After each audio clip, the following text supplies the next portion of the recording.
एक आदमी ने, अभी आप कैसे करते हैं, मैं अभी आपका मेथड बता रहा हूं कि एक आदमी ने एक वस्तु को खरीदा और 10% के लाभ पर बेचा। अभी आप इस सवाल को करते हैं कि जी 100 रुपए सीपी मानते हैं आप, और आप कहते हैं कि जी 10% के लाभ पर इसने बेचा है, तो 10% के लाभ का मतलब आप कहते हैं 110, यही कहते हैं। अब सवाल कह रहा है कि इसने इसे 20% कम में खरीदा होता। 20% कम में खरीदने का मतलब बहुत सिंपल है कि आपने 80 में खरीदा होता और आपने 1000 रुपए अधिक में बेचा होता। 1000 रुपए अधिक में, ये 1000 रुपए है, 110 यूनिट है, रुपए नहीं है, तो अभी कुछ नहीं कर पाएंगे।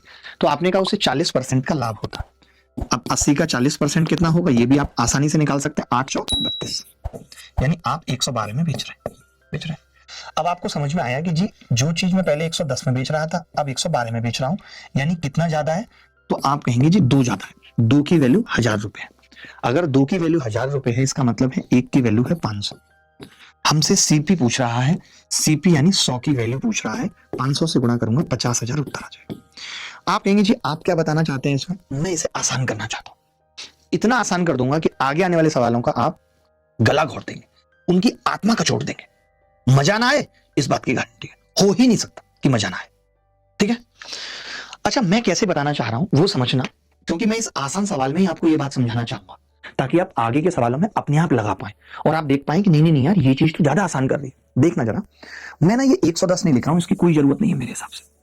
मैं बस इतनी सी बात कह रहा हूं और मैं ये 80 भी नहीं कर रहा हूं, ठीक है। आप कह रहे हैं कि जी पहले इसे, ध्यान से सुनना, पहले इसे 10% का लाभ था। अब आपने कहा कि जी मैं एक चीज को 20% कम कर रहा हूं और उसके बाद 40% बढ़ा रहा हूं, लाभ लेने का मतलब बढ़ा रहा हूं। तो मैंने क्या किया, झट से 20 और 40 का सक्सेसिव निकाल दिया। आपने कहा -20 कम किया था, 40 बढ़ा दिया था, दोनों को गुणा करके 100 से भाग किया 8, 40 में से 20 गए, 20 में से 8 गए, 12%।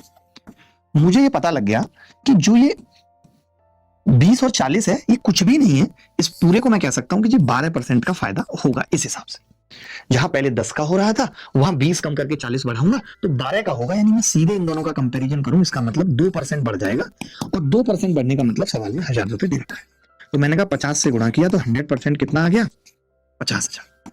आप पता है बोलेंगे, आप कहेंगे गुरुजी पहले वाला ही मेथड ठीक था, वो भी तो क्या दिक्कत थी, वो इस सवाल में ठीक है। मैं खुद कह रहा हूं कि इस सवाल में ठीक है, लेकिन हमें एक ऐसा मेथड चाहिए जो हर सवाल में ठीक हो, जो हर सवाल के डेटा को आसान कर दे। हमें तो वो मेथड चाहिए ना। मैंने क्या किया आप समझ तो गए ना, कि पहले मैं 10% के लाभ पर बेच रहा था, अब अगर मैं किसी चीज का प्राइस 20% कम करके 40% बढ़ाऊंगा, इसका मतलब अब मैं उसे 12% के लाभ पर बेचूंगा।